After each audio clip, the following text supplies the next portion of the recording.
嗨，大家好，我是大头，欢迎来到我的频道。今天我们做苹果布里三明治。前2个月去温哥华岛上玩的时候，在一家咖啡馆吃到了这个苹果与布里奶酪的组合，酸甜清爽的苹果与奶香浓郁的布里奶酪搭配起来非常好吃，当时就觉得这个可以在家复刻一下。除了苹果与奶酪，我还在其中添加了果酱和新鲜的罗勒，增加了三明治香气与味道的层次。这2个月在家当做深夜加餐吃了好多次，很是喜爱。制作起来也是非常简单。我们需要2片吐司面包，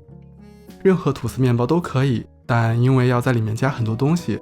所以推荐使用质地扎实一点的吐司面包，最好不要用汤种吐司那种特别软的。15克室温软化的黄油，把其中一半分别涂抹在2片吐司的表面，这就像是给吐司涂了一层防水层，避免吐司过快的被中间的馅料泡软。在其中一片的表面均匀涂抹15克桃子果酱，选择含糖量低、味道偏酸一点的果酱比较好吃。1颗苹果对半切开，去核，切成薄片。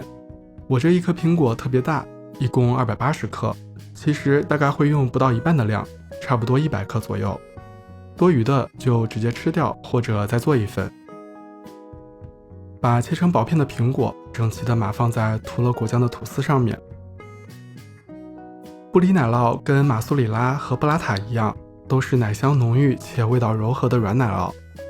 但布里奶酪在浓郁奶味的基础上多了一点点发酵带来的咸鲜味，使得它跟果酱与水果搭配后更能凸显其中酸甜的味道，实在是美味。我们需要大约50克的布里奶酪，根据个人喜好也可以多放一些。切片后均匀摆放在苹果表面，最后再均匀铺上一层罗勒叶。罗勒的清香与水果的味道很搭，在上一个 Peach Cobbler 的视频中我也有用到。盖上另一片吐司，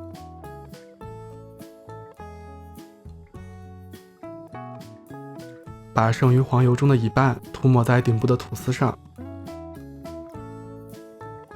不粘平底锅开中小火加热，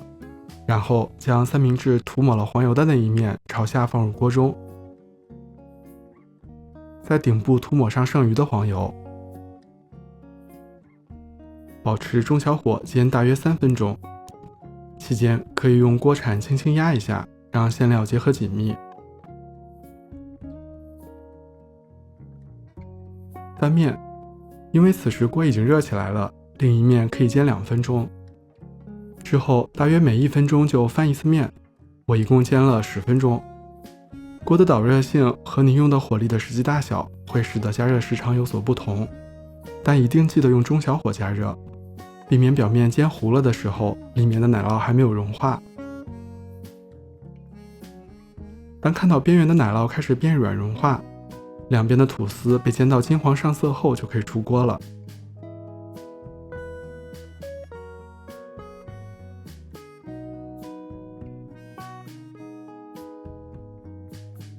用带锯齿的面包刀切起来会更容易。当然，如果不需要与人分享或者拍视频的话，可以不用切开直接吃。清爽的苹果，咸香的奶酪，酸甜的果酱，还有清新的罗勒与两侧煎到焦酥的吐司，一口将这所有的味道一起吃下，实在是太满足了。详细的食材用量与制作步骤我会放在视频下方的简介，以及我的个人博客 Peach Tea Cafe 中，方便大家查阅。那今天的视频就是这样了，喜欢的话记得点赞、评论并关注我的频道。我是大头，我们下期再见。